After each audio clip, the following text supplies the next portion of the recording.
অশরীরীদের নিয়ে করুণা উপহাস, হতে পারে তোমার শরীরে তাদের বসবাস। Welcome back to dark shadows. ভয় যাচ্ছে আমি সুস্ময়। আজ তোমাদের সাথে একটি নতুন ঘটনা শেয়ার করতে চলে এসেছি। এই ঘটনাটি কলকাতার একটি ঘটনা এবং পুরনো একটি শহরে ঘটনাটি ঘটে। তো কথা কম বলে চলো ঘটনাটিতে চলে যাই। ঘড়িতে রাত 12টা। উত্তর কলকাতার এক পুরনো রাস্তা, চিতপুরের পাশে ঘাটপাড় লেন।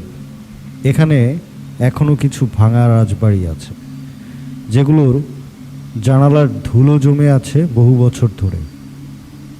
রুদ্র প্রেসিডেন্সি কলেজের এক ছাত্র অতি প্রাকৃত বিষয়, তন্ত্র মন্ত্র, ব্ল্যাক ম্যাজিক এসব নিয়ে ওর কোনো ভয় নেই, বরং কৌতূহল। ওর বন্ধু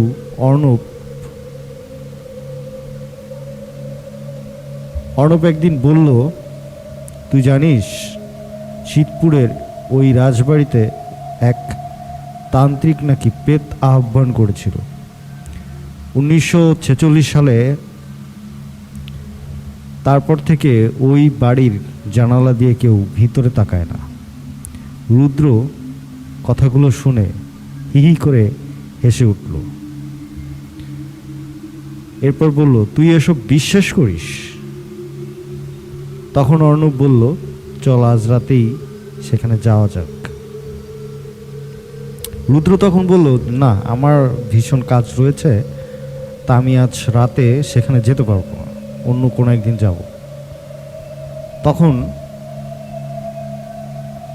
অর্ণব বলল, আচ্ছা ঠিক আছে,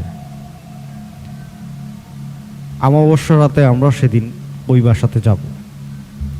তো অর্ণব বলল, রুদ্র বলল যে কি ব্যাপার, ওই দিন যাবি, বিশেষ কোনো কারণ আছে? বলে, হ্যাঁ, অমাবস্যাতে এই সমস্ত বিষয় বেশি দেখা যায় কিংবা অনুভব করা যায়, এই কারণে আমি সেখানে যাব। রুদ্র আবার হাসলো, বলল, তুই কি দেখাবি সেদিন দেখতে পাবো। তো বলল, আচ্ছা ঠিক আছে, তুই রেডি হয়ে থাকিস, আমি তোকে কল দেব। ঠিক রাত 1টার সময়, অমাবস্যার রাতের ঠিক 1টার সময় সে কল দিল। কল দেওয়ার পরে রুদ্র তাড়াহুড়ো করে বের হয়ে গেল। ওদের সাথে ছিল বাইক। সে বাইকটি নিয়ে রাজবাড়ির ভিতরে ঠিক রাত 2টায় তারা সেই বাসার ভিতরে আসে। শহরের সব আওয়াজ থেমে গেছে, শুধু হাওড়ার ঘাট থেকে ভেসে আসছে ঘন্টার শব্দ। তারা দুজন টর্চ হাতে ঢুকলো ভাঙা রাজবাড়ির ভিতরে। ছাদের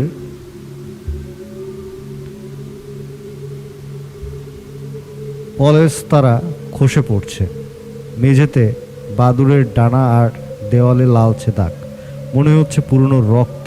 ঘরের মাঝখানে একটা বৃত্ত আঁকা ছিল কালো রঙ, তার ভেতরে কিছু লেখা আছে, যে আমাকে ডাকবে সে আলো হারাবে। রুদ্র ফিসফিস করে বলে,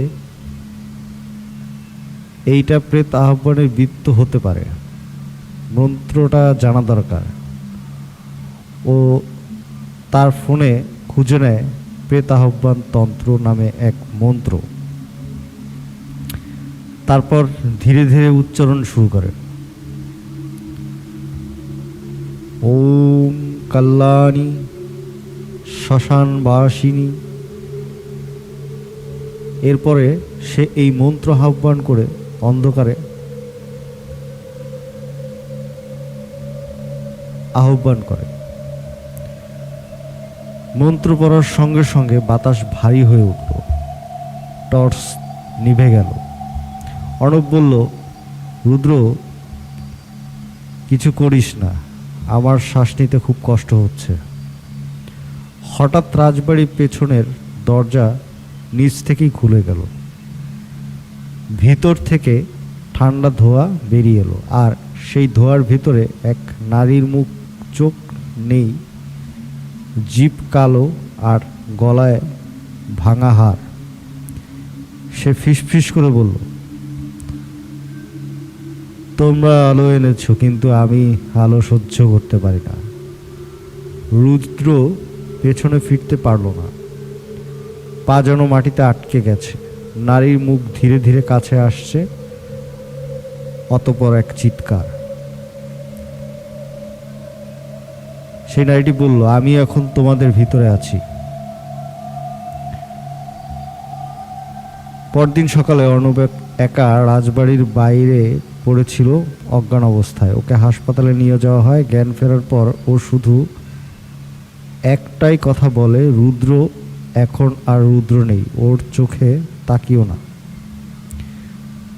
পুলিশ রাজবাড়ির তল্লাশি করে ভিতরের দেয়ালে নতুন করে লেখা প্রেত আহ্বান সম্পন্ন হয়েছে।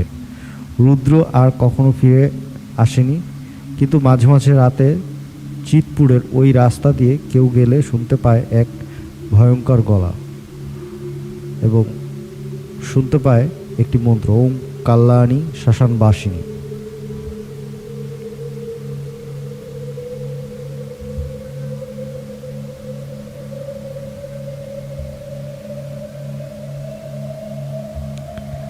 ঘটনার এক সপ্তাহ পর কলেজ স্ট্রিট, কলকাতা। অর্ণব এখনো ভয় পায় আলো নিভে গেলে।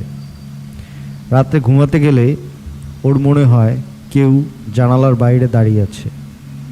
একটা ছায়া, যার চোখ দুটো গভীর কালো। এক রাতে ওর ফোন বেজে উঠল। স্ক্রিনে লেখা রুদ্র, কিন্তু রুদ্র তো হারিয়ে গেছে। ভয়ে হাত কাঁপতে কাঁপতে কল ধরল অর্ণব। ওপাশ থেকে ভেসে এলো গলা, কাঁপা কাঁপা অচেনা সুর।